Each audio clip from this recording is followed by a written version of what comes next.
Les équipes n'ont plus que quelques jours pour transiger avant la pause des Olympiques. Mercredi prochain, c'est la date limite avant le gel des transactions. Ce qui fait que il y a beaucoup de rumeurs de joueurs laissés de côté. Bref, des joueurs qui devraient changer d'adresse dans les 6 prochains jours.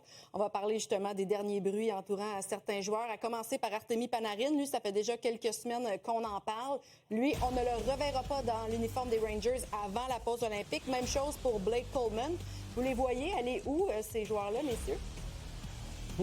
Moi, Panarin, c'est un peu une énigme parce que, écoute, oui, il y a des bons stades, des bons chances en play-off, mais il n'a jamais gagné. Donc, est-ce que tu es une équipe comme Floride ou Tampa qui veut risquer un joueur comme ça? Je suis pas sûr. C'est peut-être pas le genre de culture qu'ils veulent amener, mais une équipe comme Caroline pourrait prendre le risque parce qu'ils ont vraiment besoin d'offensive, surtout en série éliminatoire. Ils ont toujours ce problème-là. Mais lui, il veut un contrat de 4 ans. Donc, qui peut lui donner un contrat de 4 ans? Je pense que ces équipes-là, non. Une équipe comme San Jose, une équipe comme Anaheim pourrait peut-être se faire tenter. Ça prend de l'espace. C'est sûr, on dirait la première, les joueurs russes, la Floride, c'est souvent la destination de choix. On peut comprendre pourquoi. Oui. Mais la réalité, c'est au niveau de l'espace sur le plafond salarial. Je pense pas qu'on a l'argent pour payer un gars comme Panarin parce que il veut pas être un joueur de location, il veut un contrat. Exact. Moi, je vois les Ducks. Je pense que c'est la troisième équipe qui a le plus d'espace sur le plafond salarial. On a l'argent, on a de bons jeunes. T'ajoutes un vétéran. Ça pourrait être intéressant. On mentionnait en ronde peut-être les Sharks de San Jose. Ça pourrait faire devancer le processus. Ouais. La même chose qui est arrivé quand il est arrivé avec les Rangers. Ça a fait devancer le processus des Rangers. Et dans le cas de Coleman, il reste 1 an de contrat lui l'année prochaine. C'est un petit peu différent. C'est pas le même rôle, pas le même type de joueur non plus. 2 Coupes Stanley. C'est un gars qui peut amener une présence physique. C'est un gars qui peut te marquer des buts, mais qui a un style qui est parfait là, pour une équipe qui a besoin de ce type de profondeur-là. Je pense que pourrais-tu retourner à Tampa Bay?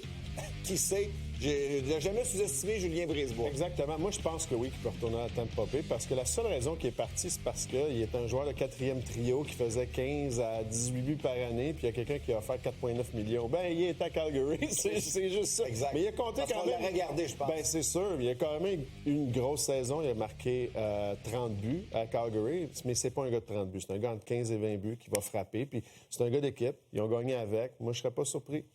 Peut sûrement aider une formation à aller loin en séries éliminatoires. Il y a une équipe qu'on surveillait depuis plusieurs mois, qu'on se disait ils vont faire une vente de feu. Il n'y a rien qui fonctionne cette saison. Les Blue Jackets de Columbus, qui finalement ont renversé la vapeur là, depuis l'arrivée du nouvel entraîneur-chef Rick Bowness. Mais il y a quand même plusieurs joueurs là-dedans qui vont devenir joueurs autonomes, qui pourraient intéresser des formations. On fait quoi avec les Blue Jackets maintenant qu'on remporte des matchs puis qu'on est de retour dans la course aux séries?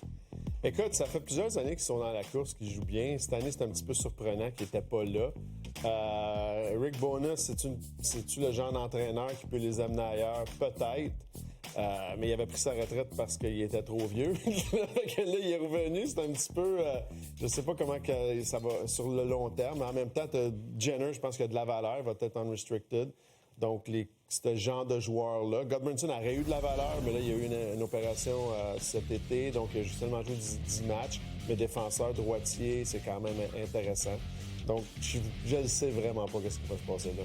Pour vrai, j'ai l'impression que la direction, là, on est un peu surpris. Tu sais, l'arrivée de Bonus, moi, je pensais pas que ça aurait eu cet effet-là, mais clairement, ça a donné l'étincelle qu'on avait grandement besoin.